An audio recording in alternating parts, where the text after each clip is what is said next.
You're telling me that will have an impact? Absolutely, and the studies prove it. It's an amazing ingredient that's been used for its health benefits. For example, it has impact on visceral fat. Is that belly fat?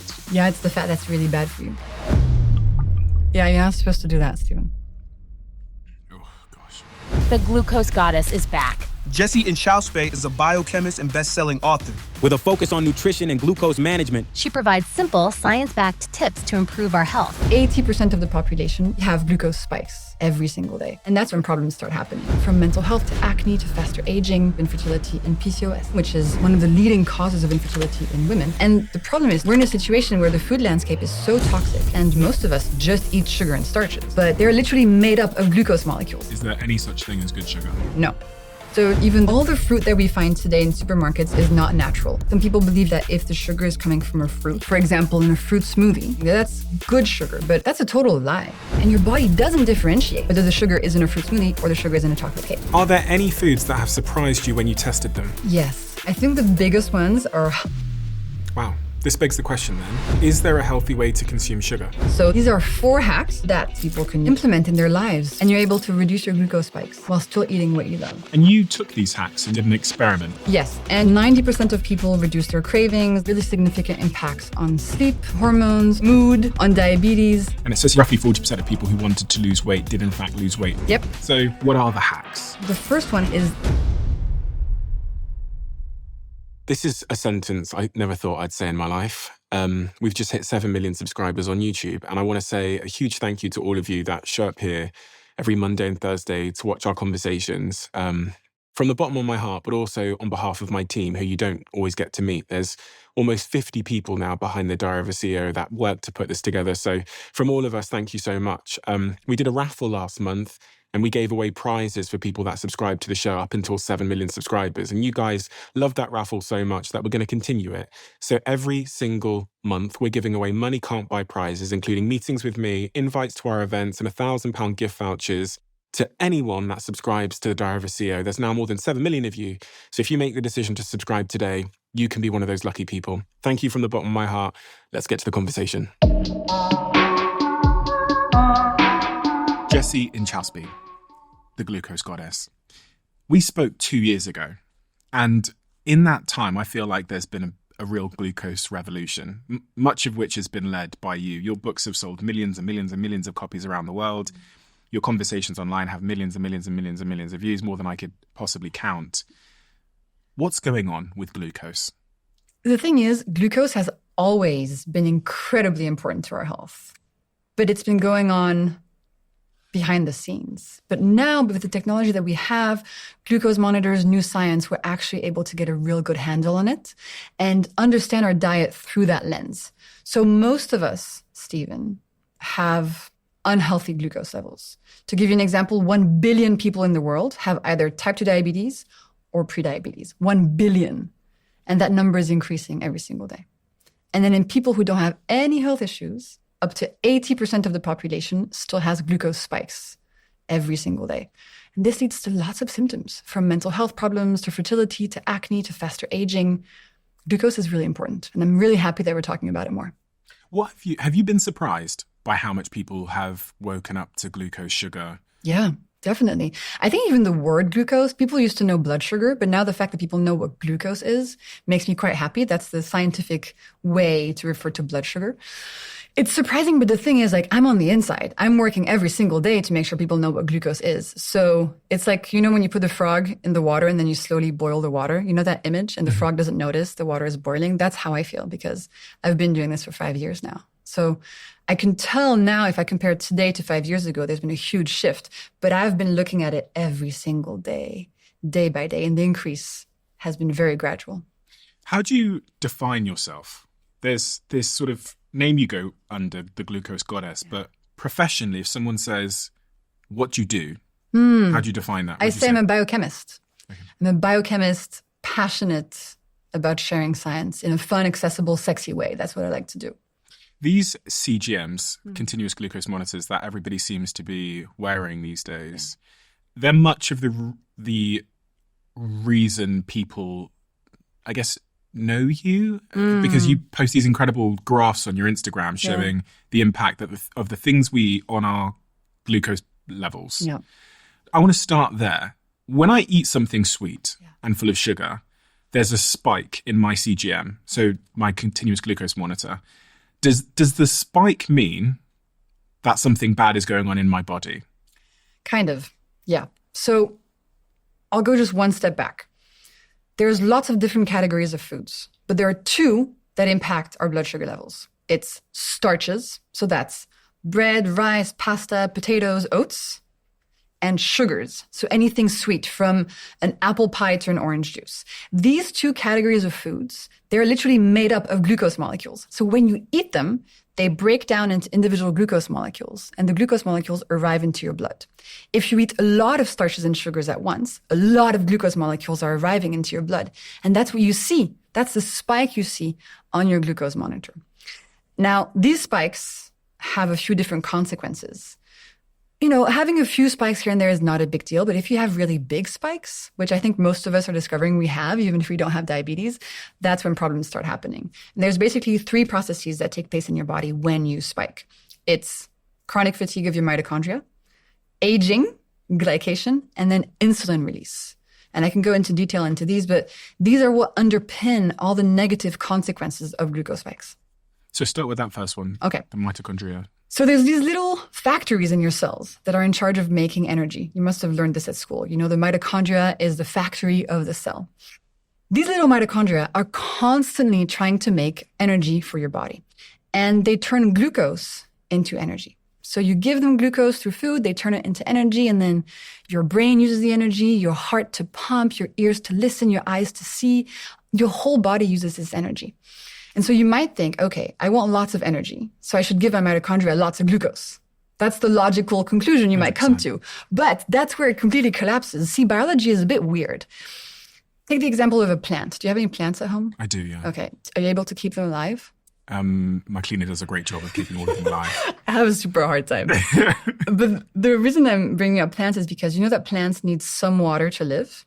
But if you give them too much water, they drown and they die. The human body is kind of the same. Some glucose, amazing, steady energy. Too much glucose, and your little mitochondria start freaking out. They get overwhelmed by too much glucose arriving their way. They kind of go on strike. And I'm French, so I know. But they sort of go on strike, and they get overwhelmed and stressed out, and they're not able to make energy effectively anymore because we're overloading them with too much glucose to process. And as a human, what do you feel? You feel chronic fatigue. You wake up, you're exhausted. Thinking of going to the grocery store or picking up your kids is super tiring. There's this energy system in your body is just kind of broken. But you keep eating carbs, you know, a croissant, some bread, something sweet, but you keep being more and more tired. That's your mitochondria dysfunctioning. So that's the first thing that happens when you spike. You get tired. Your mitochondria get stressed out. And one thing that's interesting is that sometimes when we eat something sweet, especially in the morning, like an orange juice, we kind of feel a sense of like a rush of energy. You know, you have a big glass of orange juice and you sort of perk up for a sec. Most people think that that is energy. What's actually going on is that sugar releases dopamine in the brain. And it's the pleasure molecule. It's the same molecule that gets released when you have sex, when you play video games, when you do illegal drugs. Sugar releases dopamine. It's pleasure. It makes you kind of feel awake, just briefly. But actually, that's not energy because on the inside, your mitochondria are being damaged. So we're being tricked by sugary foods. And when we're tired, we often reach for something sugary to perk us up, but it doesn't work on the inside. So that's the first thing. Your mitochondria gets stressed out. And as your mitochondria get stressed out, they also release what's called free radicals, which is something that increases inflammation in the body. And inflammation is really nasty thing we'll get to in a sec. The second thing that happens when you spike has to do with a chicken cooking in the oven. So if you put, you're looking at me weird, but let me explain. If you put a chicken in the oven, it goes from pink to brown, right? You've seen this, it cooks. This process of cooking is called glycation. It's the process of browning or of cooking. Same thing when you toast a piece of toast, for example. The interesting thing is, a human being, from the moment we're born, we're slowly cooking in that same way on the inside. We're slowly glycating. We're slowly browning. And then when we're fully glycated, when we're fully cooked, we die. That's why when you look at the cartilage of babies, it's white. And if you look at the cartilage of somebody who's 90 years old, it's brown. They've cooked on the inside. And every glucose spike increases, you're looking at your skin. Yeah, I'm looking on the outside. We'd have to I've not open got you up long and left. look at your cartilage color. I've got about 10 minutes left. No, Stephen. And every glucose spike increases this process of glycation. So much so that glucose and glycation, they kind of sound like a similar word, glucose glycation. It's because it's glucose doing the glycating. So every glucose spike increases glycation, increases cooking, accelerates aging. And this shows on your skin. You get wrinkles faster if you glycate more. And also on the inside, your organs slowly get damaged. So glucose spikes, mitochondria get tired, you age faster. In response to this, your body knows, Stephen, that a big glucose spike is not good for you. Your body knows that it has to do something to try to get that glucose level down. So what it does, it calls up your pancreas and it's like, yo, pancreas, we got a glucose spike going on. We need to get this glucose down. In response, your pancreas sends a hormone called insulin out in your body. You've heard of insulin before, right? Mm-hmm. And insulin's job, and we love her job is to grab all these excess glucose molecules and to store them away so they don't damage your body anymore. And insulin stores glucose away into your liver, into your muscles, and then when those are full, insulin stores glucose away into your fat cells. And that's one of the ways that you gain fat on your body. It's in response to the spikes and your body trying to protect you from the spikes. The problem is, insulin itself has consequences and is the driver of type 2 diabetes and insulin resistance. So to answer your question, yes, when you see a big spike on your glucose monitor, there's some of that going on. And the more spikes you have, the harder it is going to be for your body to manage your spikes. So it kind of becomes a vicious cycle. If you keep eating the same way, your spikes will get bigger and bigger and bigger and bigger over time with more and more damage. On that last point about where insulin stores the excess glucose, does that mean that if I have more muscle mass, I'm better at eating sugary products? Yep. And that's why if you really love cookies, the best time to eat them is right after you work out or right before you work out, because your muscles are really hungry for glucose all the time. And the bigger your muscles are, the more you use them, the more they're going to capture some of that glucose for energy. Okay, so me and my partner, we both go to the gym. She is significantly smaller than me in every way. She's short. She's lean. I'm bigger than her. I have more muscle mass. That means that if I have one cookie and she has the exact same cookie, then her glucose response is going to be potentially significantly different to mine. Yes, potentially. So if you just look at muscle mass, since you have more muscle mass, you'll be able to handle that cookie better. But there's so many things that influence glucose response. For example, your level of hydration, how stressed you are, your microbiome, your genetics, what time of the month you're in when you're female, how well you've slept last night. I mean, there's a few factors. So if you were just to compare your spike to hers, you couldn't really draw any conclusions because there's so many confounding variables. Those confounding variables, give me a window into some of them and why they matter and how they have an impact on my glucose response.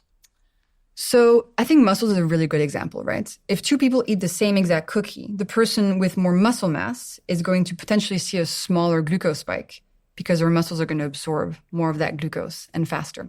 If you look at genetics, some people are better at growing their fat cells and at growing the number and the size of their fat cells. So they have a bigger reservoir to put glucose in.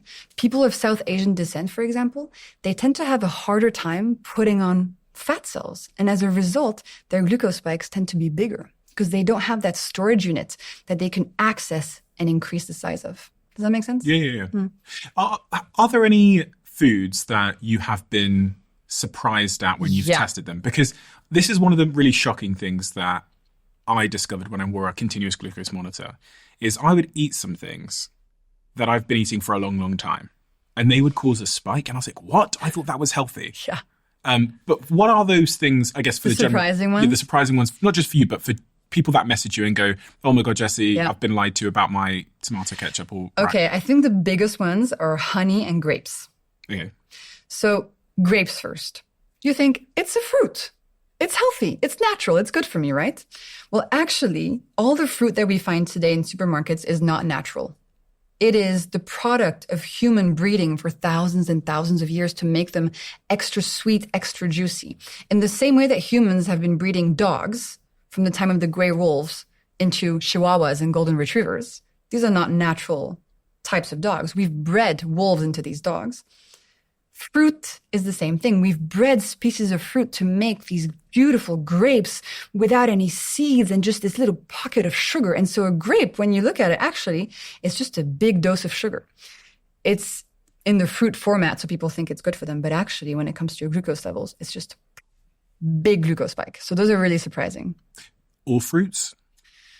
It varies, right? So for example, berries are lower in sugar, so create a smaller spike. But any tropical fruit, like bananas, mangoes, papayas, and then grapes also, those are really high in sugar, yeah. But the thing is, a piece of whole fruit is okay because it has fiber in it. The real problem comes when you denature that piece of fruit and you turn it into a juice, for example, because then you're removing that protective fiber and just extracting the water and the sugar. Yeah, I've not drank a glass of juice since starting this podcast because so many people I've spoken to have told me that it's just like drinking sugar water. Yeah, it's just like drinking a can of Coke. But people think, well, it comes from a piece of fruit, so it's natural. Orange juice comes from oranges. Therefore, it's good for you because it's natural. What they don't realize is that the sugar in a can of soda is also natural. It comes from sugar beets or canes. So if you're really looking at the source of the sugar, you realize it doesn't matter at all. They all come from plants. What matters is the concentration and the medium that the sugar is in. I understand grapes causing a glucose spike because when I taste it, it tastes sweet. But there's some things that I eat that don't taste sweet that cause a glucose spike. And those are the things that I think lie to me. Like bread? Like bread. Yeah. Like rice. Yeah. Well, the thing is, glucose is actually not sweet. What you're tasting in fruit is fructose. So let me explain. So starches like bread, pasta, rice, potatoes, oats, those are starches. Those are literally millions of glucose molecules just attached hand to hand like this. That's a starch. It's just a long chain of glucose. When you eat the starch, poof, it turns into individual glucose molecules, raises your blood sugar, even though it doesn't taste sweet. In a piece of fruit or in sugar, you're not eating starch. What you're eating is sucrose, a different kind of molecule, which is half glucose, half fructose. Yeah. So when it breaks down, it gives you glucose and a spike, but also fructose that tastes really sweet, but doesn't raise your blood sugar levels that much. So again, on the other side of the coin then, are there foods that taste sweet but don't have an impact on my glucose? Yes. Sweeteners. Stevia, aspartame, things like that. So you're saying that I should put sweeteners in my food as opposed to sugar? Well, I think people need to realize that even though sweeteners are not super good for us, right? Of course, it's better to drink water than a diet soda. The diet soda is better for you than the regular can of soda with the 30 grams of real sugar in there. I personally would never have a can of real soda. I would always have the diet soda. Always, always, always. Because those sweeteners don't raise your blood sugar levels, okay? They don't create that big spike and that big insulin spike and then the drop. Is there such a good thing as good sugar? Is there any such thing as good sugar? No.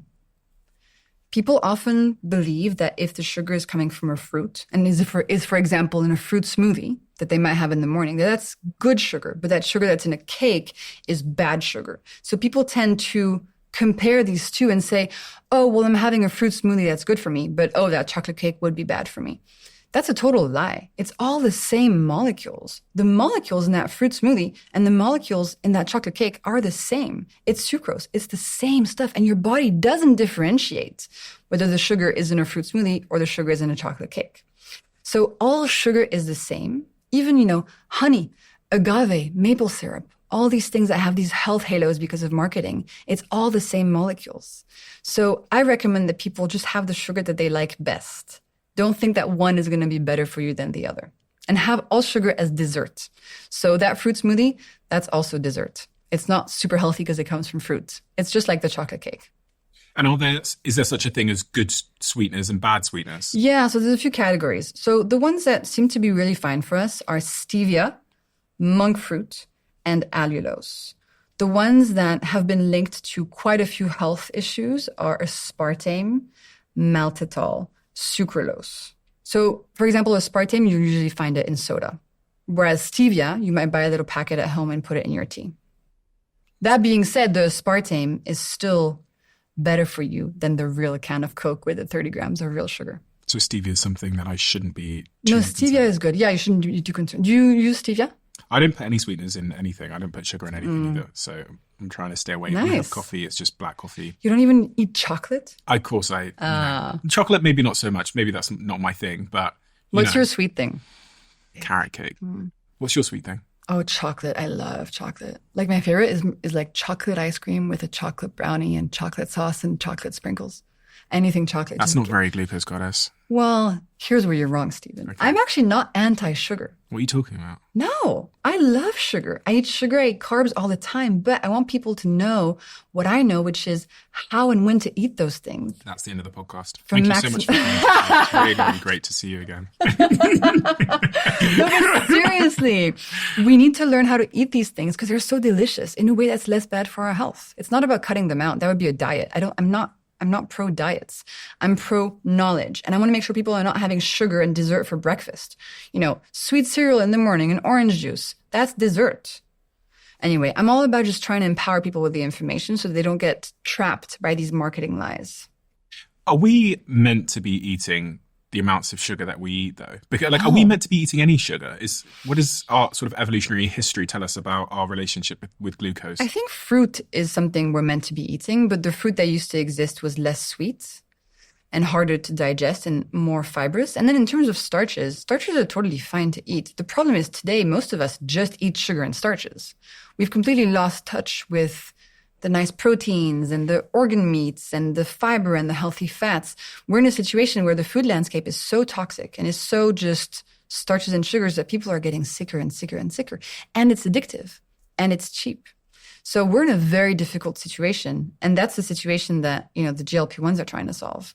We're in a pickle. We are in a pickle. Are you optimistic about the pickle we're in as it relates to sugar and glucose? I have to say yes, because the amount of transformations I see in my readers is really encouraging. People are reclaiming their health, getting power over it, understanding food again. But we've got a lot of work to do. And I can do my work educating people from the ground up on these hacks, but we also need systemic change. We need policy. We need governments to get involved. And we need to find ways to make healthier food because we're just killing the population right now. It's really terrible.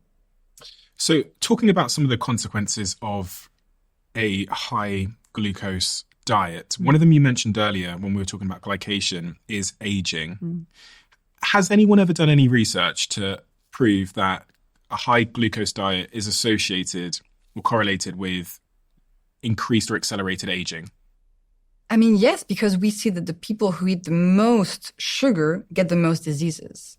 Right? So we see correlations, but they're not like a clinical trial. You can't take two populations and say, okay, everybody's 30 years old. We're going to give this half a healthy, no glucose spike diet and this half glucose spikes every single day. And then we'll see when they're 80, which group has aged faster. We can't do that. That's unethical. So we have to look at correlations. Mm-hmm. And we see things like if you have really high glucose levels, high insulin levels, you're more likely to get heart disease, dementia, depression, et cetera, et cetera. We have correlative studies, and we understand the mechanism of the glycation. What about the superficial signs of aging? Wrinkles. Oh, like the wrinkles? Skin A lot of skincare products actually target glycation from the outside in. So they'll put antioxidants on your skin to reduce glycation. If you're in the skincare world, you'll see glycation mentioned everywhere. What they don't do is they don't look at how to reduce glycation from the inside out, which is what I think is more interesting. And it's through food. By reducing your glucose levels, you reduce glycation. It's just like A to B. It's very simple. So if I want to stave off wrinkles, then I should keep my glucose levels down? Yes. And you should also avoid smoking, wear sunscreen, etc. But in terms of your diet, what you want to focus on reducing glucose spikes. Yeah, absolutely. What about things like acne and skin conditions? So those are more inflammatory-based diseases. So eczema, psoriasis, acne, rosacea, those are expressions of inflammation going on within your body. And I like to think of the skin as a mirror to what's going on within. And so inflammation can happen through loads of different factors, but one of the factors is glucose spikes. So glucose spikes hurt our mitochondria. that creates inflammation. Then glucose spikes lead to glycation, which also leads to inflammation, and insulin release. And a lot of insulin also increases inflammation. So with every glucose spike, you're increasing inflammation within your body. And if you're susceptible to any of these skin conditions, you can have flare-ups or increase their intensity very simply. And does it also have an impact on my hormonal balance? A lot of my friends, I'm in that age range now where a lot of my friends are trying to have children. Yeah. And there's so much talk around things like polycystic ovary syndrome and fertility and, infertility in men with their sperm and all these kinds of things. Is there a link between glucose and hormones and fertility? Yes. So we have studies that show that the more insulin resistant you are, so insulin resistance is a consequence of just a lot of insulin in the body, the more likely you are to be infertile. And then we also know that PCOS, so polycystic ovarian syndrome, which is one of the leading causes of infertility in women, we know that 60% of PCOS cases also are people who have insulin resistance. There's a link there. Insulin resistant, you're more likely to have PCOS. And we also know that when there's a lot of insulin in a female body, it tells your ovaries to produce more testosterone. Testosterone is the male sex hormone. And if you have too much male sex hormone in the body, that causes issues. It can cause acne, it can cause balding or hair growth on the face, and it can stop your period. Now, often when somebody has PCOS, they're given the birth control pill, which kind of makes sense on the surface, but really doesn't solve anything. What happens when you take the birth control pill is that you're just ingesting female hormones. That's what the pill is. It's female hormones. So if you have high testosterone, all of a sudden you're ingesting female hormones. So the balance kind of comes back to an okay situation. Your symptoms of excess testosterone go away. But as soon as you stop the pill, the high testosterone is still there. So a lot of people stop the pill trying to have a baby and they're like, oh, I don't have my period. I have PCOS. What do I do? So one recommendation I have is if you have PCOS, look at your glucose spikes first. It's not the only reason this can happen, but very often when you fix your glucose and insulin levels, the symptoms of PCOS go away. I saw something on Twitter a couple of weeks ago that was trying to make the case that glucose and insulin responses are the reason for PCOS. Yeah. Some people believe that. Totally. And, it's a very politically charged topic. Some people believe you have PCOS. It's genetic. You can't do anything about it. Other people believe, no, it's a metabolic disease. It's a cluster of symptoms that come from high insulin. I'm in that camp. But, there are some cases where somebody has PCOS and doesn't have high insulin levels. So what category do they go into?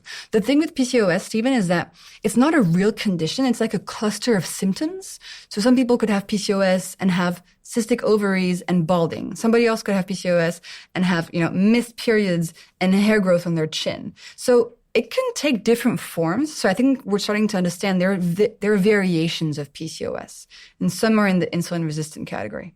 Have you seen a woman reverse her PCOS symptoms? Tons. In my second book, I ran a study. 3 females who were in the program doing my hacks for just a month got their period back and were able to get pregnant in that month just with my hacks. I see PCOS reversal all the time.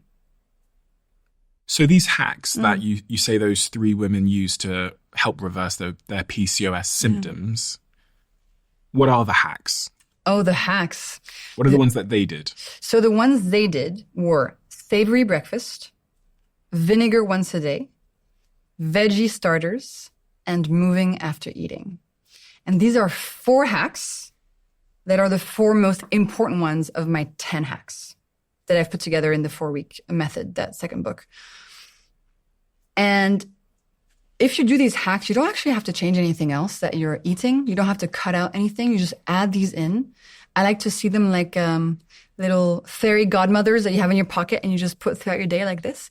And you're able to reduce your glucose spikes while still eating what you love in a very low effort kind of way. And I believe these hacks should be seen like you would see brush your teeth, wear sunscreen, drink enough water, have a savory breakfast, move after eating. Have a savory breakfast. So are you saying people shouldn't be eating sugar for breakfast? Correct. So the concept of a savory breakfast comes from the simple realization that if you have a breakfast that creates a big glucose spike, you're affecting your body in many bad ways. First of all, you're leading to your brain not functioning too well during that day. It's leading to brain fog. It can make you a bit confused. Second, it makes you tired. It increases cravings throughout the day. And it also deregulates your glucose levels for the rest of the day. Your breakfast is very powerful. If you have a glucose spike at breakfast, your whole day is a glucose roller coaster. So what you want to do, Stephen, is always have a savory breakfast that keeps your glucose levels steady. A savory breakfast is what? It's based around protein.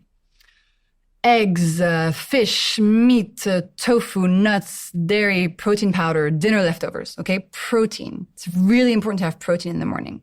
Then you add some healthy fats, olive oil, butter, avocado. And then, if you want, for taste, you can add a bit of starch, like a piece of bread, for example, or some potatoes. Importantly, a savory breakfast contains nothing sweet. No cereal, no muffins, no orange juice, no granola, no fruit puree, none of that. It's really key. Sugar in my coffee? No. No. If you want sugar, have it as dessert after a meal, after lunch or after dinner. Because after your lunch and after your dinner, you have lots of food already in the digestive system. So any sugar you put in afterwards is going to impact your glucose levels less. You said that if I have something sweet for my breakfast, I'm then going to be on a glucose roller coaster. Yeah. Why? Because glucose spike, then insulin comes out and your glucose drop. Then your glucose are low. Here, you get really hungry. You have a lot of cravings. When our glucose levels are dropping, scientists have shown it increases the activity of the craving center in our brain. So it goes like, Stephen, eat some sugar. And you can't control that. So what do? You reach for more sugar. Bam, another glucose spike. And then you just continue your whole day like that. So you sort of put yourself into a corner if you start your day with a spike. And it's really difficult to get off that roller coaster. Does that roller coaster last across days? Good question. Generally, during the night, it sort of resets. In my glucose test, I saw that when I go to sleep, it kind of flattens out, kind of goes quite low at nighttime. However, I've got this unscientific observation where if I had a carrot cake now, there's a high probability that I'd probably want to have a carrot cake by dinner time tonight as well. Yeah. And then when I wake up the next day, I'm going to be more likely to go for the carrot cake again. Mm-hmm. And if I zoomed out on my life, say the whole 12 months of a year, there will be maybe like this little week or two in clusters where maybe there's a couple of months in between, and then there's this 2-week fucking splurge again, where I find it really hard not to reach for something across multiple days. Yeah. Now, I'm not sure if this is in my head. I think there's a few things going on. One, the taste is really addictive. So you get addicted to getting that taste and getting that dopamine. Don't forget there's the dopamine rush in your brain. Mm-hmm. Second, with every glucose spike, you're actually deregulating your hunger hormones. So you have more cravings, you're hungrier, and yes, this can totally last for a few days. And I think thirdly, if you have the carrot cake at home for a few days, maybe you're just more likely to reach for it because it's there. But I feel similarly to you. I have these phases, especially if I'm really busy and I can't do all the hacks all the time, where I'm eating a bunch of sugar. And then it lasts until I say, okay, stop, back on the hacks. And I do the hacks for 2 days and then I'm good again. That's the same with me. Yeah. But also I find that if I do a really big workout, for me, it helps to break that cycle. So if this weekend I did I think I was in that cycle of like, I wasn't reaching for sugar, as in like something sweet. I was reaching for like, I was having a lot of like toast with my breakfast, or I was having like carbs. And then I did a really big workout, and the last thing I wanted was anything with carbs in or glucose. I think it's also in the brain, because you're rebalancing those hormones, that dopamine, you're getting endorphins from the workout. So you're not seeking all that pleasure from just sugar. Okay. I think if you're in a cycle where you're just getting dopamine from sugar, it just becomes addictive. And you have to do stuff in your life that allows you to feel good in your brain without having that sugar. So maybe I got the dopamine from the workout instead. Totally. And so I kind of shifted the source of dopamine. So that was the first hack, which is the savory breakfast. Super key. By the way, if you just do one hack, do this one. It is a complete game changer. And a savory breakfast should keep you satiated for 4 hours, which is a long time. Most people get hungry again 2 hours after they have breakfast. So make sure you're having enough protein in your breakfast to stay full for 4 hours. Okay. On that, what if I fast? Totally fine. Make sure the first meal of your day is also savory. So it can be at 8 a.m., it can be at 4 p.m. I do not care, as long as the first thing that you eat is something savory. Because when you're fasted, your digestive system is super empty and sensitive. So whatever you give it, whether it's in the morning after just sleeping or whether it's after a 2-week fast, is going to go really quickly into your bloodstream. So you have to be cautious and make sure you're not giving your body glucose. Otherwise, big spike. Do you think fasting is good for you? Intermittent fasting? I think it's nuanced. I think what I've seen is that in men, it just works way better. In females, it can kind of mess up your hormones. You have to be a bit judicious about when you fast. And we also have to remember, guys, fasting is a stressor on the body. It is a good stressor, but it is a stressor. So if you have an intense job, kids to take care of, you drink coffee, you have, 3 times a week you do HIIT cardio, then you do a sauna, then you do a cold plunge, then you fast, your body is going to freak the fuck out. You have to dose these stressors in a way that is going to be manageable for your body. I see lots of women who do all those things I just mentioned, and then they're like, and I don't have my period, and I don't understand, and I don't feel good. I'm like, your body is freaking out. Relax. You can't be putting all these stressors on yourself all the time. So I fast when I'm on vacation. And what kind of fasting do you do? We'll skip a meal, we'll skip dinner, we'll skip breakfast, and it just helps your body clean up its dead cells, and it's really helpful. But we have to remember that fasting is a stressor. It has great benefits, but you don't have to fast in order to be healthy. It's very important to also look at what you're eating. Because if you're fasting 16 hours a day, and then you're just eating junk food, it's not going to be helpful to your body. We have to do both in combination. Do you fast? Naturally. Yeah. So I haven't eaten today. What time are we? We're 1 o'clock. And I won't eat until... You've had a coffee? I've had a coffee this morning, yeah. But I won't eat until, 4 p.m., 5 p.m., which will be probably, after I get back to the office and stuff like that. And you feel good? I feel fine. So that's the thing, right? My recommendation is if you feel great, yeah, fab. If you feel stressed out, if you feel lightheaded, if it feels hard, yeah, then don't do it. Your body can't handle it. It just doesn't cross my mind to eat. I don't know how people eat. It's amazing. Yeah. Then go for it. Live your life, man. Live your life, Stephen. What about calorie restriction? Do you think much about that? I mean, it works, right? If you eat fewer calories, you're going to lose weight. But this is one of my favorite stories. Do you know how calories were invented? Maybe. Okay. They put it in a box and burnt it. They put yes, I told you that. Yes. So back in the day, to measure calories, what do you want to measure the calorie of? Tell me something. Tell me food. Carrot cake. Okay. Okay, so if we were back in the day, 100 years ago, and we wanted to measure the calories in your carrot cake, here's what we would do. We would take the carrot cake, put it in a box, then put this box in an aquarium filled with water. So you have the aquarium, and then inside you have the box with the carrot cake. Then we would light the carrot cake on fire inside the small box and measure by how many degrees the water in the aquarium increased in temperature. So we're just measuring the heat that is created when we burn the carrot cake. That is how we measure calories, by how much heat is generated when you burn a food. So if you were to put in that same box, 3 avocados, and you burnt them, you might get the same temperature increase in the water. So you might say, oh, this carrot cake and these 3 avocados have the same number of calories. But the thing is with the calorie thing, it's not actually telling you what's in the food. It's just measuring energy that dissipated when you burnt it. It's not telling you the carrot cake is going to lead to a big glucose spike, going to make you inflamed, age faster, release insulin, whereas the 3 avocados will keep you steady and feeling better. So 2 people can be eating 2,000 calories diet. 1 person can be eating in a way that keeps their glucose nice and steady. They feel good, good energy, fewer cravings, clear brain, not super hungry all the time. The other person can be eating just glucose spiking food and they're having a terrible time. They're hungry constantly. They have cravings, brain fog, insulin release. So calories are interesting, but they're not everything. We need to teach people about the molecules in their food. I find that to be a much easier way to try to eat a bit less if you're trying to lose some fat, is to just focus on your glucose levels because naturally your hunger hormones will rebalance, you'll have fewer cravings, and it's much easier to eat less. Is there a story that you've been sent or a case study from someone that's followed your work that stuck with you? Someone that's understood their glucose and had a big shift in their life? I imagine there's thousands, but... Yeah, there's many, many. I think there's two things for me. There's the pregnancy stories, because I think that's so touching, because I've had many friends go through difficult fertility journeys. And to hear people who were about to embark on really intense fertility treatments and just tried this and then got pregnant, I think that's really cool. And then second, I think it's the people who, there was this one guy, he's had diabetes his whole life. He's like in his 50s, on lots of medication, and just thought he would lose a leg and lose his vision. That's what happens when you have type 2 for a very long time. And the thing is, his doctors had never explained to him why he had diabetes. They had just told him, take this pill and I take this insulin. And he read my book and he understood why he got diabetes in the first place.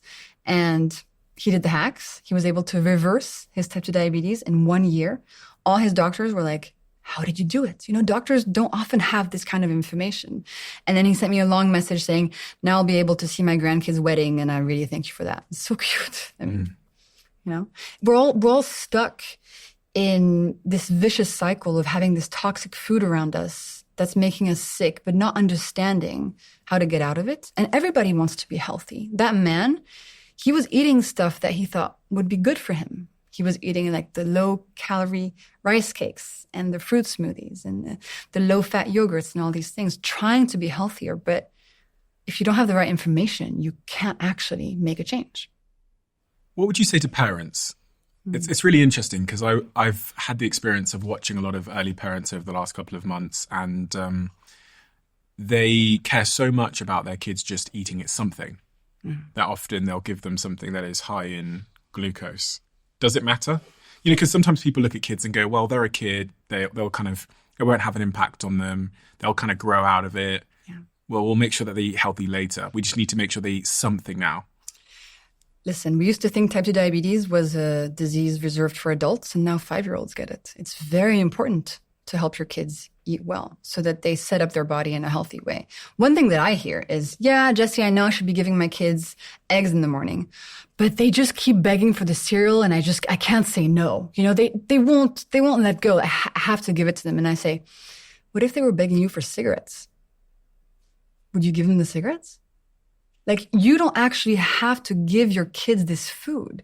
It's hard, for sure, but if it's a priority for you, you can totally do it. Absolutely. And I think it's important to set an example, actually, because if you're having cereal and orange juice, it's going to be really hard for your kids to take you seriously. Like, come on, Dad, shut up. What do you think of giving kids orange juice? Oh my God, it's terrible. It's the worst. It's just terrible. It's a big rush of sugar. It can affect behavior, tantrums and the sugar cravings and the sugar lows. I mean, no, it's terrible. It breaks my heart. I'm like, wow, those little bodies are not happy right now. There's so many parents that are listening right now. I know. Like, you don't fucking get it. You too childless. Blah. Totally. And that's why, Stephen, when I have kids, I totally want to write a book about that, because I think there's lots of stuff we can teach parents about how to feed their kids. It's too easy for me to say this stuff. I don't have kids. I don't know how it is. But I can tell you one thing. There will be no orange juice in my house. No orange juice. Like my mom was addicted to Diet Coke when she was younger, so we never had soda in our house. Never. And I hate soda now. I would never be able to drink any of that stuff because I never learned to like it. So don't be scared that your kid is going to binge if you restrict all the sugary stuff. I think it's the opposite. I think if you don't give them the habit, they just won't have the habit.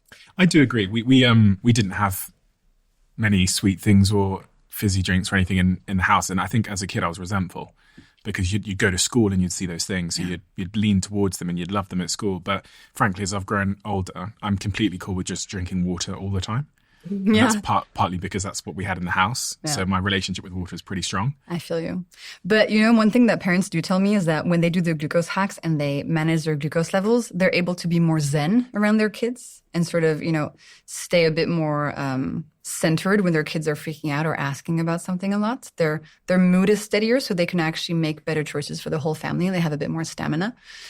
And then their kids do the hacks, and their kids get calmer, and then the family is just having a better time generally. But it can really impact even a marriage. This is a great study I have to tell you about that was looking at married couples. So they recruited 300 married couples. And bless these scientists, they're just insane.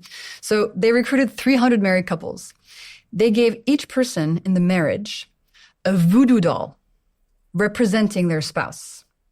So if you're in a marriage, you have a voodoo doll representing your husband or your wife. Scientists then asked the people to put a pin in the voodoo doll representing their spouse every time their spouse annoyed them for 6 weeks. At the end of the study, they took all the voodoo dolls, counted the pins. They also measured the participants' glucose levels. What they found, Stephen, is that those who had more variable glucose levels, specifically those who had more low glucose level events, which happens after spikes, had put more pins in the voodoo doll representing their spouse.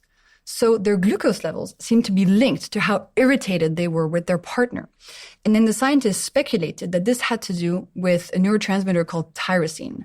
And the more glucose roller coaster you have going on, the lower your tyrosine levels. And tyrosine balances our mood. So the food you eat can impact your marriage, can impact how you show up with others, can impact how you feel about other people's behavior. It goes really deep. It's not just about diabetes. It impacts who you are as a person, your personality. So if I stop eating sugar, it will save my marriage. I mean, you said it. It's really interesting. I was thinking as you were talking as well about how glucose is linked to our sort of discipline more broadly. You know, you were talking earlier about parents and them being able to be more sort of disciplined and strict with their children and calm when they themselves get their glucose under control. But you think about all of our lives are shaped by the habits that we perform consistently. And for us to have good habits that are conducive with our health, our happiness, our success, then we need to be focused and disciplined and be able to reach for the right things, whether it's a dumbbell or whether it's our laptop. Yeah. So, like, do you ever think much about the role that glucose plays with our sort of discipline to be who we want to be, to show up how we want to show up? Completely, because so many people are stuck in a cycle of being a victim to their cravings, being a victim to their fatigue, and they can't show up as the person they want to be. And if you switch your diet and use these hacks, you can actually be more connected to the version of yourself that you want to be. And even just a simple thing like a savory breakfast, it can deeply change how you show up throughout your day. Instead of being exhausted at 11 a.m., needing 4 coffees, feeling lethargic in your work meeting, then at 3 p.m. thinking, oh, I really want to have a nap. I would have a nap on the floor right here if I could, looking for sugar all the time. You actually have a clearer brain. Like, we know glucose spikes are linked to even just brain fog. And brain fog is a debilitating symptom to have. You can't show up as the person you want to be. I would never be able to do the work that I do if I didn't have my glucose under control. And I learned that from the very beginning. That's why I got into this work in the first place. But 100% agree with you. Yeah. So the first hack we talked about was the savory breakfast. There was a second one you talked about, vinegar, which we talked about last time, which I remember I was really repulsed by. But you count this as one of your most important hacks, is to eat vinegar every day. It's to drink 1 tablespoon of vinegar in a big glass of water before your biggest meal of the day. And the reason it's important, Stephen, is because it's easy. And I'm all about easy hacks, big bang for your buck. So vinegar contains acetic acid, which interacts with your digestive enzymes and cuts the glucose spike of your meal by up to 30% with no effort. So if you want a super low effort, albeit not very delicious, super low effort hack to try, do that. And see how you feel with a smaller spike and a smaller crash, fewer cravings, less fatigue. What kind of vinegar? Any kind of vinegar. It can be the vinegar you have at home. Literally tonight, just grab the white vinegar in your kitchen and not the cleaning vinegar. If it's next to the toilet paper, it's not the right vinegar. You want the kitchen vinegar. 1 tablespoon in a big glass of water, dilute it, drink it 10 minutes before having your dinner, see how you feel. What role is the water playing in this? Just dilution so that it doesn't hurt your teeth, because your dentist won't be very happy if you take a shot of vinegar, because it can hurt your teeth's enamel. Okay, so that's hack number 2, and that's really to sort of line my stomach to... So, no, that's to interact with your digestive enzymes. Okay. The lined stomach is the third hack. Which is? Veggie starters. So all around the world, if you look at different cultures, you see this habit, this tradition of starting your meal with veggies. In Italy, antipasti. In France, crudité, raw vegetables at the beginning of your meal. In the Middle East, you start your meals with herbs by the bunch, right? Why are we doing this veggies first thing? Well, recently scientists have discovered why it's so powerful. It's because veggies contain fiber. We love fiber. She's the best. When you have fiber at the beginning of a meal, what it does is that it coats your intestine. It makes this sort of protective barrier, this protective mesh, kind of gooey, fibrous mesh. And so any glucose you eat afterwards will not be able to go through your intestine into your bloodstream so quickly. So it slows down the arrival of glucose into your blood, and it slows down that spike. You can make the experiment if you're wearing a monitor.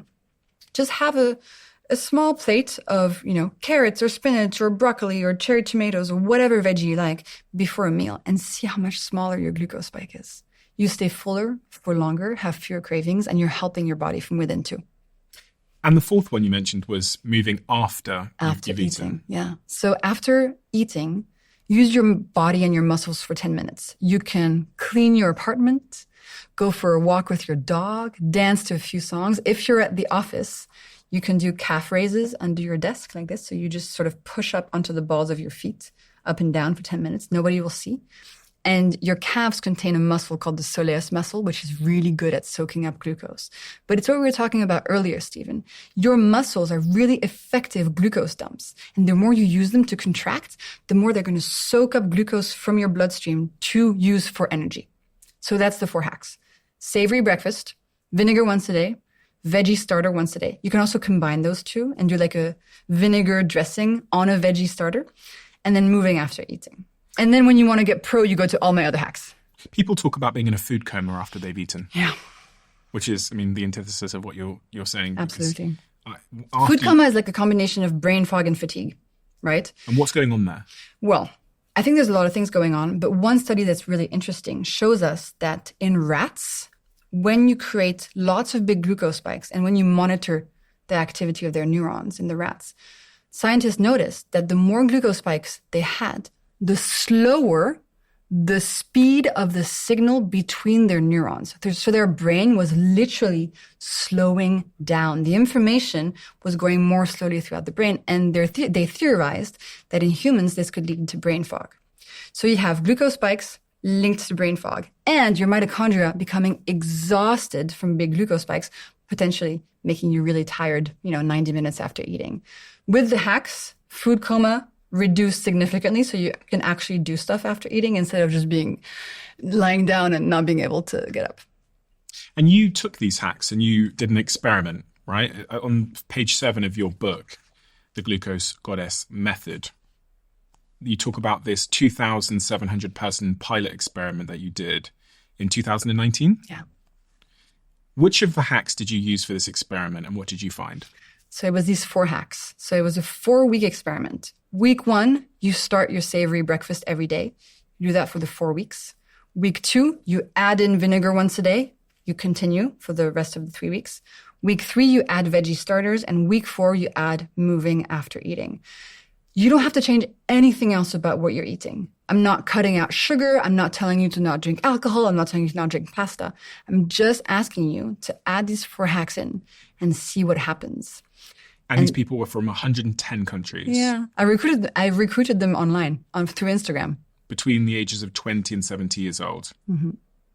And what happened? Listen, the results were really stunning. So 90% of people reduced their cravings. 90% of people had more energy. You had really significant impacts on sleep, on hormones, on skin, on mood, on diabetes. Of course, this is not a placebo-controlled randomized trial. It's just an experiment. I didn't have a control group. But these numbers are pretty remarkable. And that's what I see when I meet people, when I see the testimonials from my readers. It's just very quick impact because glucose spikes impact all parts of our system, physical and mental. And when you balance them, Stephen, you're creating a much better foundation for your body and your mind to be healthy. And these are self-reported symptoms, right? Totally, yeah. So we did a survey at the end of every of the 4 weeks and just measured the results. And when you say there's no control group, that means that there wasn't another group who weren't... Who were doing like a different like kind of placebo. intervention or a placebo. No. Okay. So it was just 3,000 people doing the hacks, and I was just asking them questions at the end. And it says here roughly 40% of people who wanted to lose weight did in fact lose weight in those 4 weeks. Yeah. With no calorie restriction, no request to eat less. And the reason this is interesting is that even though weight loss is not the primary objective of balancing your glucose levels, what happens when you reduce your spikes is that you reduce cravings because you're not activating that craving center anymore. You reduce hunger You have more energy to potentially move more, and you lower your insulin levels. Now, this is very important because when there's insulin present in your body, you cannot burn fat. Insulin is storing fat and making more fat. And when you lower insulin, you can actually burn some of the fat that you stored. And there's going to be people screaming because they want to know the other sort of 6. There's 10, right? Yeah, I can go through all of them if you want. Yeah, if you say what the other 6 are. Of course. So another hack is eating your food in the right order. Now, this is kind of similar to the veggie starter. It's just a bit more complicated, and it's really what the science shows us. The science shows us that if you eat a meal in the right order, meaning veggies first, then proteins and fats, then starches and sugars, instead of the opposite, you reduce the glucose spike of the meal by up to 75%. You're eating the same meal, the same quantity, the same food, just the order and using that fiber first mentality is going to reduce your spike significantly. And just to be clear, this doesn't mean that I'm going to gain less weight from that meal. Well, no, because it doesn't, weight loss doesn't happen within one specific meal, but it does mean you'll have fewer cravings a couple hours after that meal. So maybe you won't reach for the donut. Okay. That's how it would work. So indirectly, I might not gain more weight. Exactly. So eating your food in the right order, okay? Having a savory breakfast, we talked about it. Veggies first, we talked about it. Vinegar, we talked about it. Moving after eating, we talked about it. And then there's close on carbs. So that means anytime you eat starches or sugars, which are the big category of carbs, make sure you're never eating them naked or on their own. Because if you eat them on their own, poof, they just turn into glucose really, really quickly. So instead of having a slice of bread on its own, have bread and some avocado. Add some fat to that. That's a good clothing to add. Or add some protein or add some fiber. If you're having a carrot cake, don't have it on its own. Have it with a Greek yogurt, for example. So that's close on carbs. It's really easy to remember, especially if you're going throughout your day and you can't really pick what you're eating because you don't have many options. Just think close on carbs. Then we have savory snacks.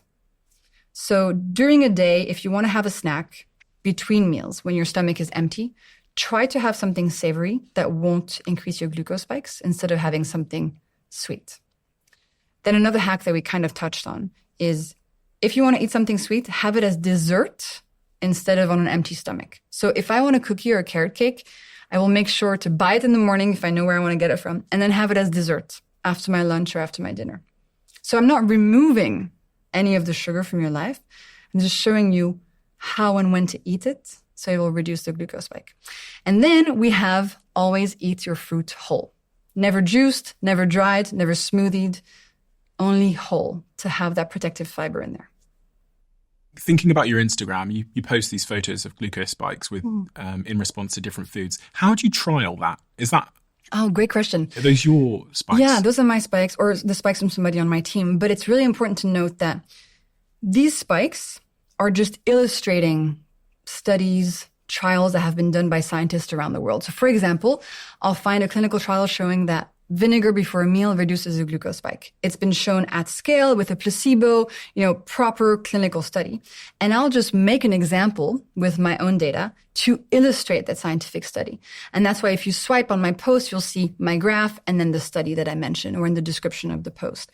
I don't draw any conclusions from my own glucose data. I'm not like, oh, look, today I had a green tea and that didn't cause a spike. And yesterday I had a green tea and I also had a piece of, an almond and that caused a bigger spike. So I should be telling everybody to not have almonds. Like that's not how it works at all. It's just an illustration of existing studies. That's my role. That's my job. That's what I love to do, to translate studies that are existing in a way that makes it easier for people to understand. Because you can't just give somebody a scientific paper. You have to explain it in a visual way that they can immediately get it. So of those visuals that you've made, is there some in particular that were most surprising to you or most shocking to you? Because I'm going to put some of them on the screen. So some of them that come to mind that were maybe had the biggest response from your audience, for example. Yeah, I think some of the ones that show traditional food combinations and how they're actually good for our glucose levels are fascinating. For example, grapes and cheese. So I'm French, and often when you eat like a big plateau of cheese, you'll have some grapes there to have with. And the glucose response shows us that if we had the grape on its own, It would be a bigger spike than the grape with the cheese. Not only is it really delicious, it's also better for your glucose levels because you're putting clothing on that sugary carb that is the piece of fruit. Or ham and melon, or rice and beans. All these traditional combinations cause smaller spikes than you would expect from the individual ingredients. That's really quite fascinating. In terms of the most shocking ones, I think any glucose graph showing food order is really interesting. So for example, if you have salad and then pasta, which is much better for your glucose levels than having pasta and then the salad. Interesting. Yeah, and that's the food order hack going on. Do you know off the top of your head what your most engaged post has been of all time? The one that's been shared the most or commented on the most? Or Actually, it's one currently, at least on YouTube, it's one where I show an image of an ancestral banana, what bananas used to actually look like in nature and what bananas look like today to illustrate that the fruit that you find today in the supermarket is not natural. So that's a very, very popular one. And then I think it's the hacks, it's the glucose graphs and the videos where I explain food order. People really love that. It's so interesting to see that if you have your veggies at the beginning of a meal, you have such a big impact on your glucose levels. Whereas we've all been taught that all your food mixes in your stomach and makes this like big smoothie and it doesn't matter. Well, it does actually. Yeah, because that's really easy to change as well. Totally. You don't have to change what you're eating, how much you're eating. Just next time you're sat at a meal, think, oh, I'm going to have the veggies on my plate first. That's it. So powerful. These hacks are so easy, Stephen. I really want everybody to know them. I want to become irrelevant. I don't want to have any more work because everybody knows these hacks. It's so important for our public health. I think some vinegar has arrived for you to shot. Yeah? No, we can't shot it, Stephen. We have to dilute it. I'll dilute it as well. Let me quickly get some. Go for it. Yes, so this is cider vinegar. But any vinegar works. You don't have to buy expensive vinegar. It doesn't have to be organic, unfiltered, whatever. Just kitchen vinegar works. Can I try it straight? I've actually never really drinking. Okay, but if your dentist is upset, it's not my fault. Okay, well. So Jessie told me to drink this straight. No. She's an expert. She said she's a scientist.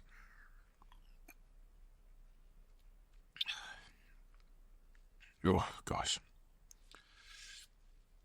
Yeah, you're not supposed to do that, Stephen. No, I'm sorry. No, it's been really lovely going to... Imagine if...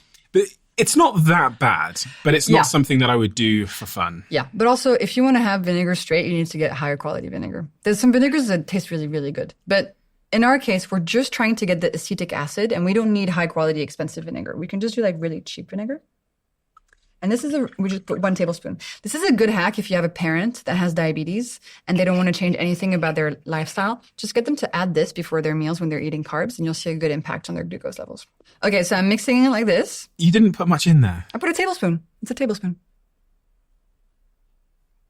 And even that small amount, it looked like you kind of filled the lid. I filled the lid twice, basically, which is approximately 1 tablespoon, I think. Because this is probably like,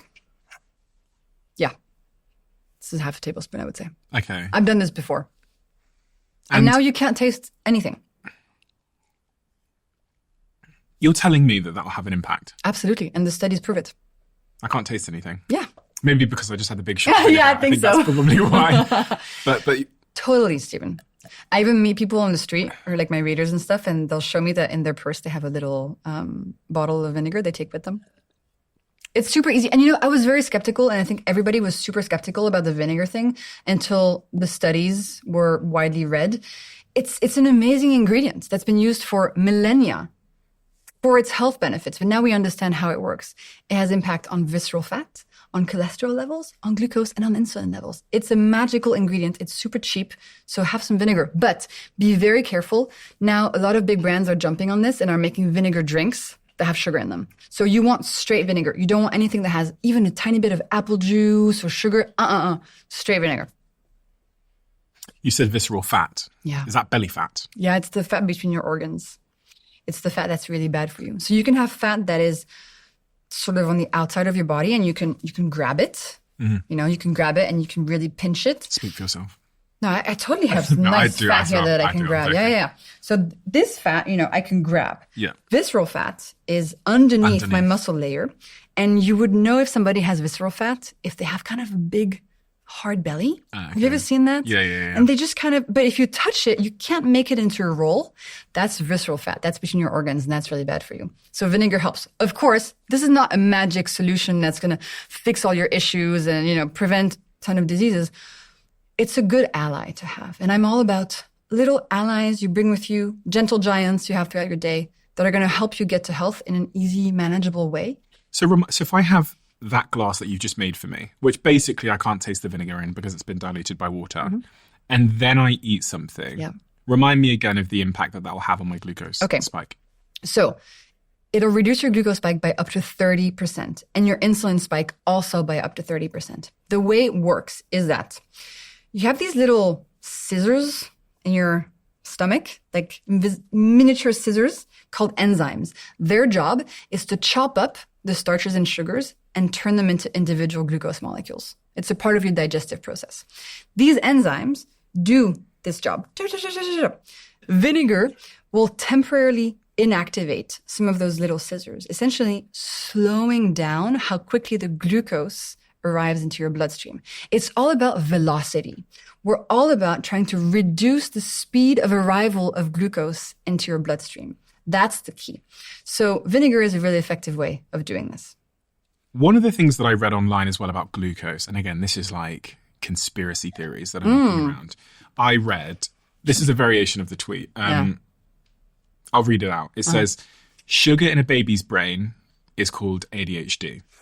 Sugar in adult's brain is called dementia and Alzheimer's. Sugar in your eyes is called glaucoma. Sugar in your teeth is called cavities. Sugar on your skin is called aging. Sugar in your sleep is called insomnia. Sugar in your blood is called diabetes.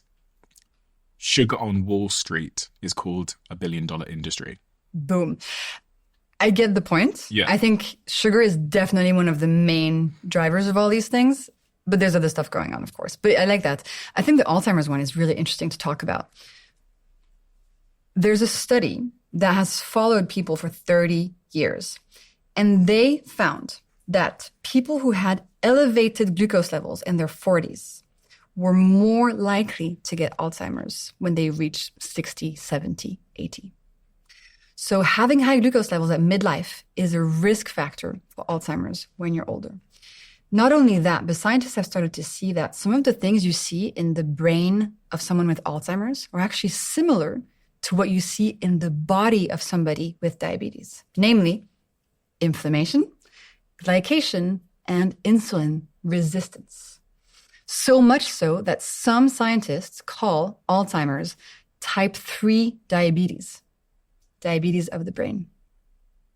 Pretty freaking fascinating. There's going to be so many people that are listening to our conversation when we talked about PCOS or Alzheimer's or all these kinds of things that think, like, how is it fair that I've got these conditions when I don't even eat as much sugar as most people? Yeah. They probably look at someone who is really binging out on sugar, who doesn't have any of these things. If I was a woman and I had PCOS and I ate just a little bit of sugar, I'd be like, this is not fair. Yeah. And a second ago when you said at 40, if you have elevated glucose levels, is that relative to or is that to your response? No, they're looking at fasting glucose. So a measure of how diabetic you are, essentially. If you're healthy, pre-diabetic, or diabetic. So it's not looking at the spikes. It's looking at your baseline in the morning, which is what doctors measure with a blood test. Oh, okay. Yeah. But Stephen, life is unfair. My glucose spikes led to terrible mental health episodes of depersonalization. Lots of people I know eat so much sugar all the time, have never had one mental health issue in their life. I don't have all the answers to that. We just know that on average, if you look at everybody, by reducing those spikes, you're going to reduce the likelihood of these diseases. But you see people who smoke 2 packs of cigarettes a day, drink 2 liters of orange juice, and live to 120 with no health issues. And you have people who are perfectly healthy who get cancer at 25 and die. I'm not God, I don't know. But what I do know is that in a lot of cases, when you have a condition that's linked to glucose levels and you apply these hacks, you can get relief or remission. That's all I know. Are there any societies where they just don't really eat sugar? that you can think of? Or any sort of I think cultures? any culture, any country that's been globalized and now has access to like fizzy drinks and stuff, it's so addictive, that stuff. As soon as you introduce it somewhere, everybody starts drinking it. I'd love to do a continuous glucose monitor on like the Hadza tribe or something in Africa and see Amazing. if they're like inflammation levels and stuff. Yeah, I would do continuous glucose monitor, but also fasting glucose levels, right? To just kind of see what their baseline is at. Do any of them have diabetes? Pre-diabetes or not at all? What's going on? But yeah, I agree. It's fascinating. You mentioned a term earlier that I've only ever heard used when talking about Ozempic, GLP-1. Yeah. What relationship does glucose have with GLP-1s, and what the hell is a GLP-1? It's so interesting. So in your digestive system, you have these little cells. They're called L cells. And they're like little sensors. And they just hang out there in your digestive tract, just like chilling and doing nothing. And then as soon as you eat and they sense food, they wake up. They're like, alert, we have a job to do. And their job is to release a substance called GLP-1. This substance then goes to different parts of your body and tells you that you've eaten enough food and you can stop eating. So for example, you're having a big plate of pasta. The starch goes into your digestive system. The little L cells sense the pasta. They're like, oh, we've eaten food. And then it tells your brain, Steven, you can stop eating. You don't have to eat another 5 pounds of pasta. You're satiated. Mm-hmm. And you become less hungry. Not only that, but GLP-1 also helps your body deal with that glucose spike. It says, alert, glucose is here. Let's put some of that glucose away into liver, muscle, and fat cells. So GLP-1 is a totally normal part of our physiology. It's been there forever. We all have it. But recently it's been kind of just taking advantage of. So there were scientists in pharma companies who said, hey, this GLP-1 thing is pretty cool. What happens if we give somebody 10 times, 20 times, 100 times more GLP-1 than they naturally have? What's going to happen? Let's test that. So they did that. And what happened was people's glucose levels started decreasing a lot because remember, GLP-1 puts glucose away. Second impact, people stopped eating. They were not hungry anymore. Appetite zapped. GLP-1 is a very powerful appetite suppressant, especially when you have it in massive doses. So the pharma companies were like, this is going to be a helpful drug. And first it was just for people with diabetes, okay, to reduce their glucose levels. Now it's been used for weight loss, basically throughout the world. It's so popular. And you might think, oh, GLP-1 is so cool. It's helping people lose weight. For me, Steven, I'm like, guys, do you realize what's going on? Do you realize that we've had to invent a drug to prevent people from eating the food around them because the food around them is so toxic that it's making them sick? It's as if we found out that tap water was toxic and killing us. And instead of fixing the tap water being toxic, we invented a drug that made you less thirsty. How messed up is that? That we need this drug today to protect us from the food around us because the food around us is causing so many issues. So that's my little soapbox. But the GLP-1 drugs are really interesting because they cut people's appetite. So people lose a lot of weight. There's a few problems with those. First, up to 40% of the weight that is lost is actually muscle mass. They're not drugs that just make you lose fat. You lose cells from everywhere in your body. And muscle is really important for longevity, for health, for your glucose levels. And then when people stop taking these drugs, on average, they gain back 70% of the weight that they lost. And they don't gain back muscle. They gain back fat. So if you're on one of these drugs, you can actually end up in a worse situation when you stop taking it. So if you're on one of these, weight train 3 times a week.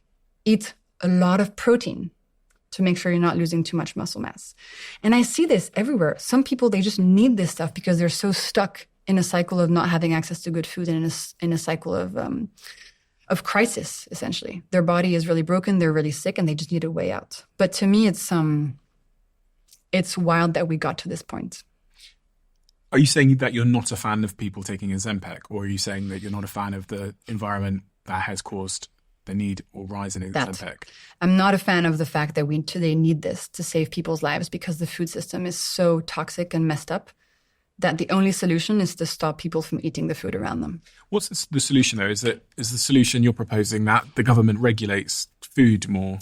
harshly. Yeah, I think it's regulation. It's also, these big food companies, the food industry, they need to be making money, right? They need to make sure their shareholders are happy. And the problem is most of them make toxic products that are full of sugar, but they would love to make products that are lower in sugar, but people don't like the lower in sugar products.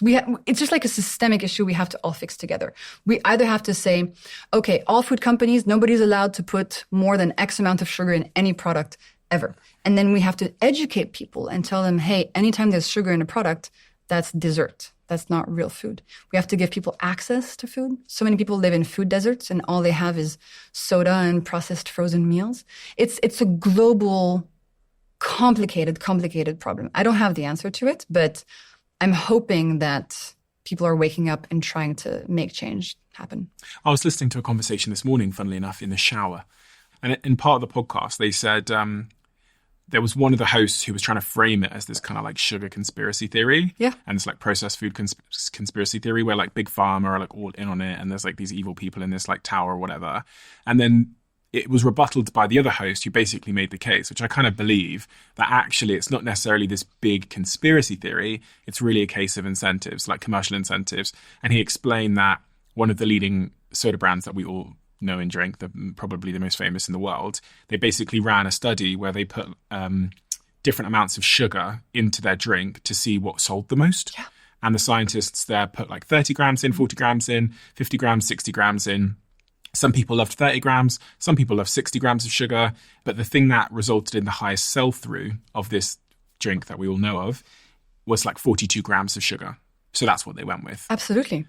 And again, like, it sounds really, really evil, but when you just break something down to the incentives, a company has a key KPI, an OKR, and a metric of make more money. They are publicly listed. They've got investors. Exactly. They don't make more money, they die. Exactly. So that's their incentive. And if they find out that 42 grams of sugar in a drink is going to result in that goal being met, then that's what they're going to do. Totally, Stephen. I used to think when I was younger that diabetes was sort of invented by the food industry and the pharma industry, because when you think about it, like it's a perfect disease, because when you have diabetes is caused by eating too much crap food over too long. And then once you have diabetes, instead of saying, hey, stop the crap food, they just give you medication that allows you to keep eating the crap food and manage your condition. And then you need more medication and you're eating more crap food and then you die. So I thought this is like the perfect conspiracy if Big Food and Big Pharma were like, how are we going to make the most money possible? But actually, it's way more complicated than that. It's a very tough situation. I don't have the answer, but I'm hoping that in my lifetime we'll see some progress, because I really do believe that the people in these companies, they want to do better. They don't want people to die. They don't want people to get sick, but they also have to make sure that the company is making money. So how do you bridge those two? That's a really interesting question.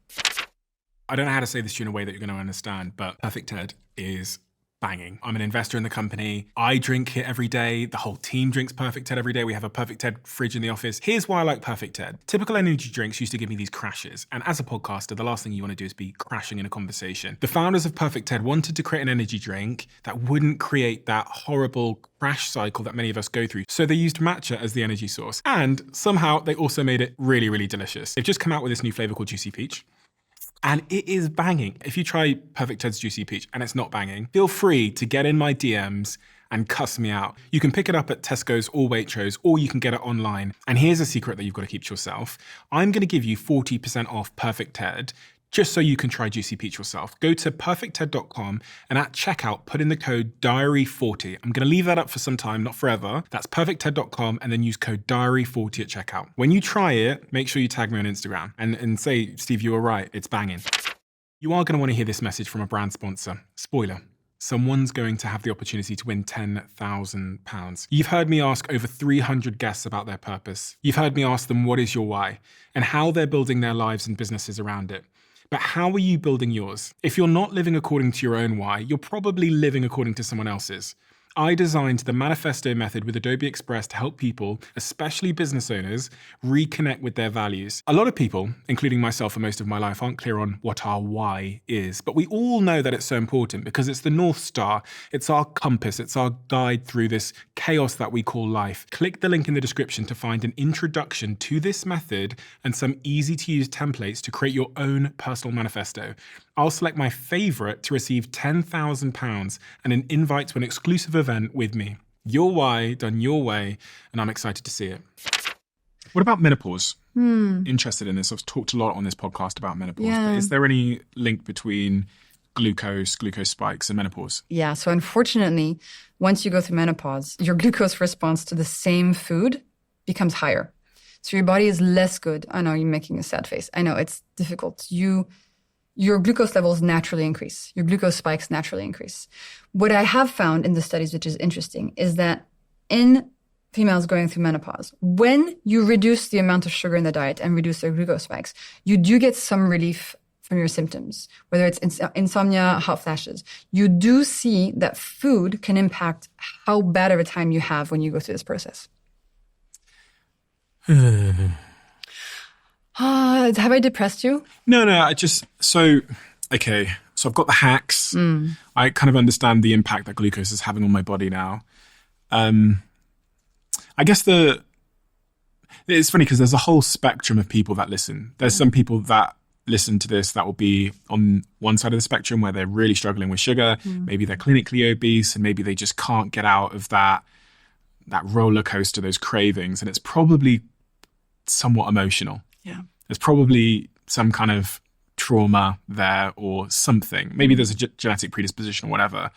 But for those people, like I don't know what to offer them. Really? Like what can I offer them? What can we offer them? So people who are stuck in a craving cycle? That are at the extreme end of the craving cycle. Okay. So when you're at the extreme end of the craving cycle, you are a victim to your sugar cravings.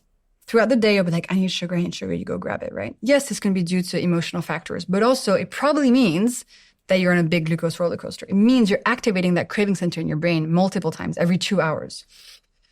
If before you eat something sweet, next time you have a craving, if you do one of these things, either you have a tablespoon of vinegar in water, either you have something else before it, a little bit of broccoli, some cherry tomatoes, a carrot, some almonds, something that's going to put some clothing on those carbs, you'll be able to get the dopamine from the cravings.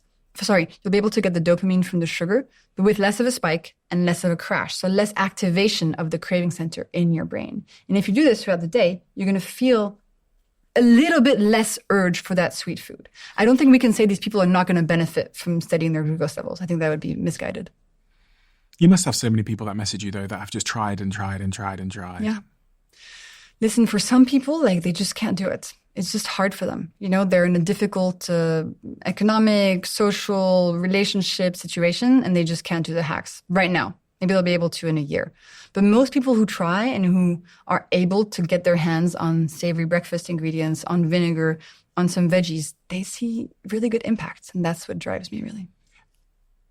And I guess much of what might motivate them or give them the discipline to stick is, I mean, this is certainly the case for me, is getting really clear on why all this stuff matters. You know, I don't think humans are particularly good at thinking too far into the future. I think we're good at dealing with prevention is not today. sexy, right? Yeah. Like, if you tell somebody, these glucose hacks are going to be good for you so you prevent Alzheimer's, like, nobody really cares unless you have a parent with Alzheimer's.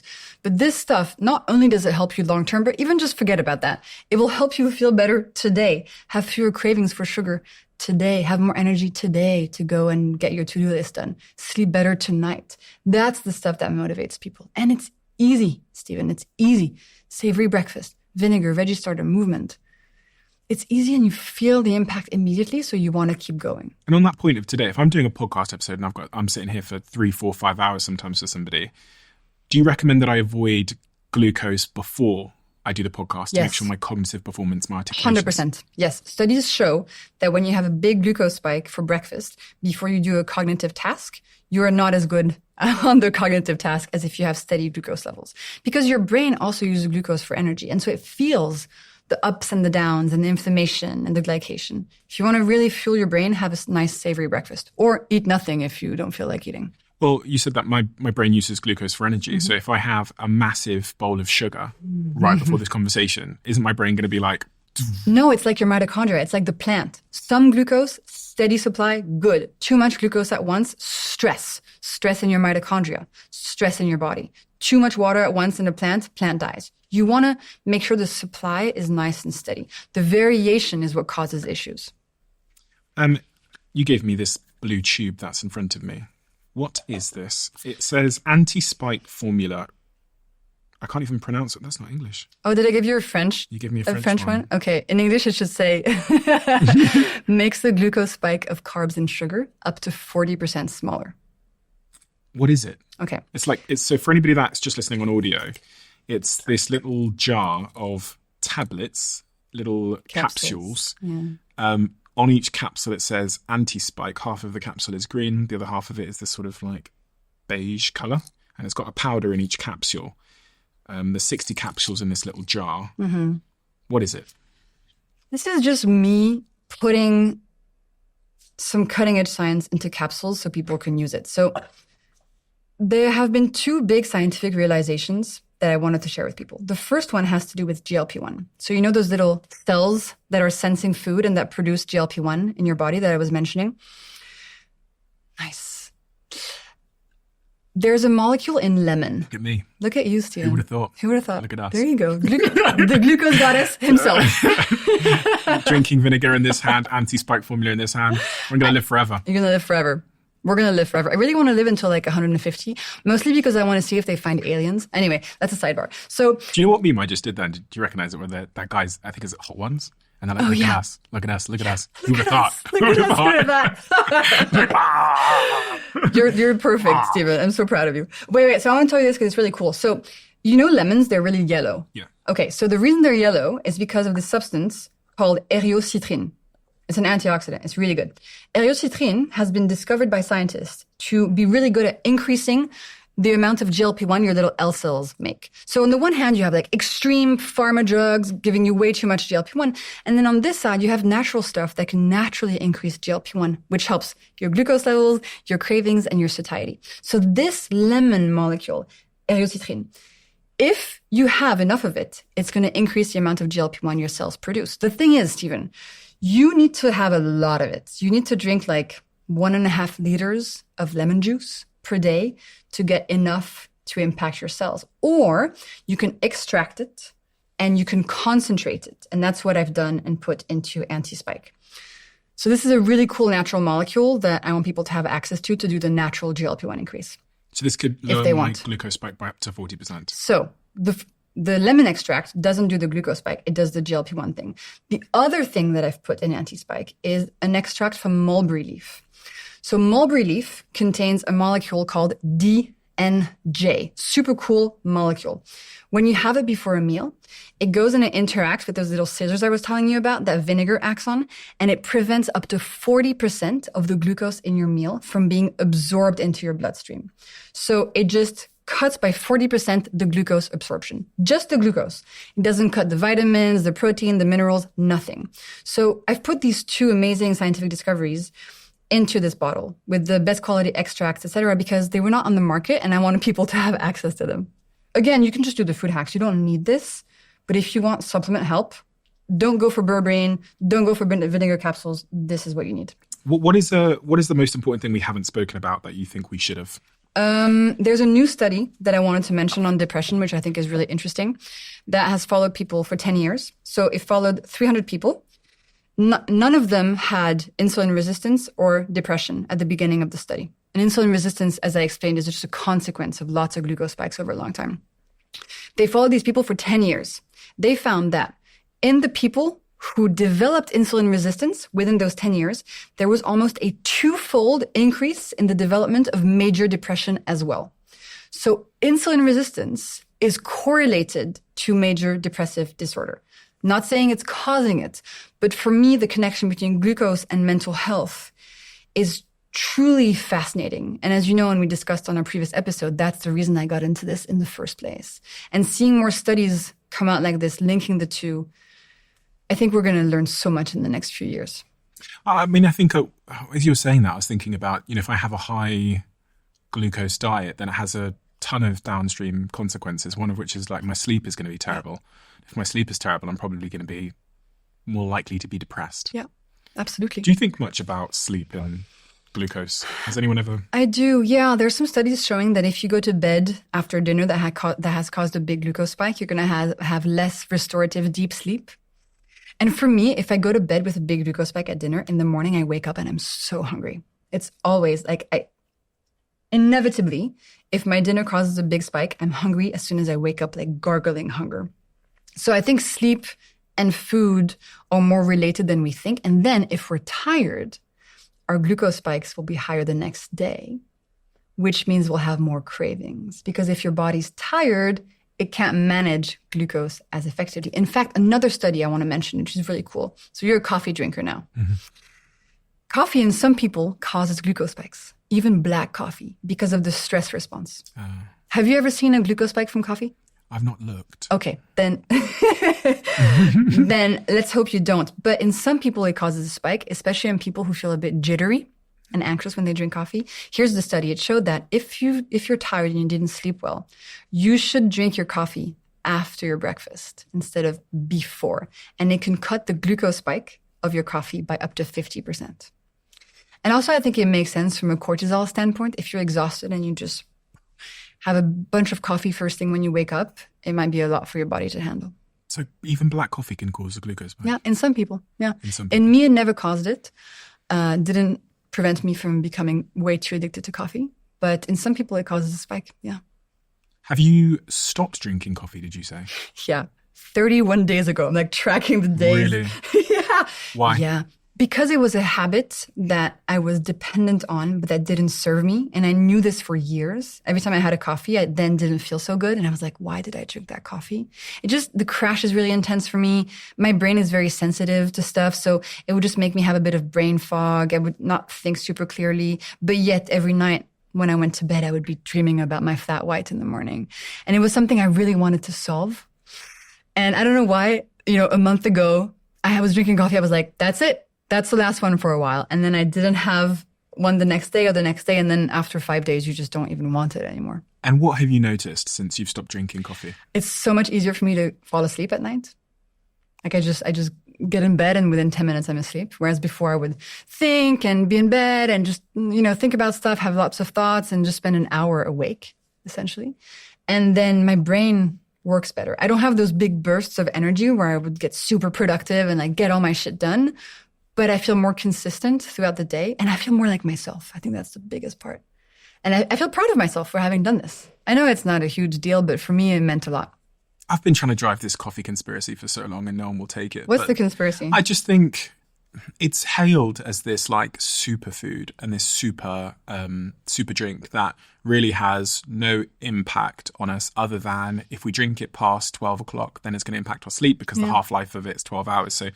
But I just think like something that has such a big, clear, positive impact, or at least in the short term, of productivity focus, that people are so dependent on in culture, must be at somewhere having equal and opposite cost. What's weird is that all the studies show that people who drink more coffee have fewer diseases. I know, it's like... It's so weird. How could this be? Because I live by a principle that everything has like an equal and opposite cost. I think that's like Einstein's theory of relativity or whatever. I've totally butchered that because I have no idea about anything to do with physics. But just this idea that you can't, isn't it like E equal MC squared, where it's you basically, I don't know even what I'm talking about. Look at me. Mass and energy. Yeah, you can't destroy every energy. Force has an opposite effect. Yeah, like equal and opposite effect. And so with coffee, okay, if it brings me really, really up and it really makes me focused and productive, then there must be an equal and opposite downside somewhere. Maybe the downside is just you spend a lot of money on it. I don't know. But it can't be. That's not like that. It's not like a financial. It's got to be. There's got to be. Listen, maybe it's just one of those things that's actually not too bad for us. I don't know. I think one of the downsides is that people often put a lot of stuff in their coffee, like sugar, oat milk, things that are not good for you. Oat milk is pasta juice. Anybody listening, oat milk is not good for you. It's just starch. So maybe that's the downside. I don't know. Oh, I don't believe it. There's got to be. Because, again, looking at all the studies, longevity, health, disease, weight loss, everything, it says it's this super thing. But maybe we're not focusing. Don't you think it disconnects you a little bit from yourself? Maybe that's the downside. Is that you're less grounded, you're less in your body, you're a bit less authentically you, and you get a bit more like supercharged. Yeah, supercharged. Maybe that's why. Maybe that's the downside. Maybe it is. Maybe people just value the downside. Totally, because in our society, we love this stuff. We love just being in our brain and having a big to-do list. How are you dealing with all this attention? I'm in a good place now, but it was really tough because I'm such a sensitive person. At the beginning, I had no idea what I was doing. I had like a Google alert set for my name and I was getting things every day. Yeah. Nobody teaches you how to deal with this stuff. True. You have to learn the hard way. Yeah. So now I protect myself. You know, I don't read anything and my team filters stuff to me that's important. And all in all, like the quote unquote attention, I just keep coming back to the fact that, you know, I believe in what I'm doing. It's helpful. It's easy. I see proof every day that it's helping people. It's scientific. It makes me happy. And so all the noise, you know, all the haters and stuff, you just kind of, it's part of the package, I guess. I think you're, you know, having met you and spoken to you for a long time on and off We go way back now. Tell me about it.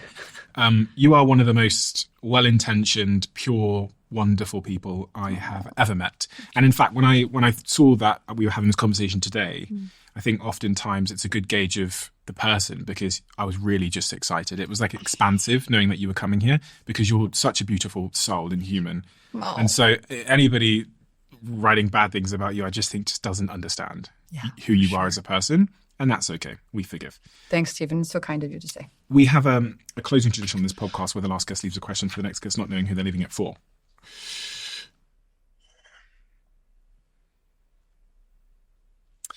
And the question that's been left for you is, tell us about an occasion that comes to mind when a complete stranger did a surprising act of great kindness to you. Yeah, I know exactly. It was a year and a half ago. I was in London, and it was just before this book was coming out. And I was in a phase where, you know, when you get burnt out and it's just a lot. And I was like, why am I doing this? I just want to quit. And I got into a black cab, Stephen. And the driver, I think he was an angel or something. He just looked in the mirror and looked at me and started saying, it's going to make me cry. He just looked at me and he said, whatever you're doing, it's important. He just said that. And he just said, whatever you're doing, it's important. Like, keep going. And it's so crazy that this stuff happens. It was the universe sending me a message or something. He was definitely like, I don't know. Yeah, and that really stuck with me because it really felt like and I'm a very spiritual person. It really felt like a message from the spirits, you know, trying to help me in this difficult moment. So it was not so much a personal thing somebody did, but it was something that someone channeled that like really impacted me. Why did it matter so much at that moment? Oh, because I go through ups and downs. It's hard, you know. It's hard to drive this idea, this project by myself and to manage all the people and to care so much about the placement of the fucking broccoli on the cover of the book. And it's a lot. It's a lot of stuff that I care about so deeply. And sometimes it just eats at you. It's so much. And I think it mattered to me so much when he said that because it felt like, okay, there's something going on that is beyond what we understand, beyond what science understands. This was a message from the universe. This person I didn't say a word, Stephen. I didn't say a fucking word. And he said that to me. Yeah, I mean, it's what I took from what you said is just how a total stranger saying a couple of words can really have such a tremendous impact. Like, and I interpret it as like a message from God, but actually whatever. Maybe he says that to everybody. Maybe, but regardless of the fact, there's something so beautiful about how you never really know at any given moment what anyone's going through. And just a couple of well-placed words can have such a profound impact in, just imagine, like, so say, though, this is exaggerating the scenario slightly, but you were really going to quit. Yeah. And him saying those couple of words, someone that has no idea whatsoever, pushed you to carry on your mission. Yeah. And pushing you to carry on your mission saves thousands and thousands and thousands of people's lives and extends their health span. And all it was a couple of words. It's wild. And all of that's going on at all times in our society. We don't even know the sort of butterfly effect of the impact it's having on people. But we can bet on the fact that it's just better to be kind. Exactly. And we can bet on the fact that if we want to say something nice to somebody, we should. You know, when you see somebody in the street on crutches or whatever, just say, like, get well soon. That kind of shit is powerful. Just see them, you know? It's just being seen, I think. which is so powerful because you get into your own head. Jessie, thank you. Oh. Thank you so much. I'm very, very excited by your anti-spike formula. Very, very excited. And my partner's going to be thrilled when I bring this home. So thank you for that. You're welcome. And I highly recommend, because this book is so beautiful and it's been such a smash hit all around the world. I think it sold more than 3 million copies or something, staggering like that. So congratulations on all your success. Long may it continue. And I have to say, what you're doing is important. Aw. So please do keep on doing it. Thank you. You're going to make me cry again. You're the worst. You always make me cry. No, I don't do anything. What are you talking about? Always give me bloody vinegar. Thank you, Stephen. No You're the worries. best. Thank you so much. Appreciate it. Thank you for being here. I appreciate you. Thank you. Isn't this cool? Every single conversation I have here on the Diary of a CEO, at the very end of it, you'll know, I asked the guest to leave a question in the Diary of a CEO. And what we've done is we've turned every single question written in the Diary of a CEO into these conversation cards that you can play at home. So you've got every guest we've ever had, their question, and on the back of it, if you scan that QR code, you get to watch the person who answered that question. We're finally revealing all of the questions and the people that answered the question.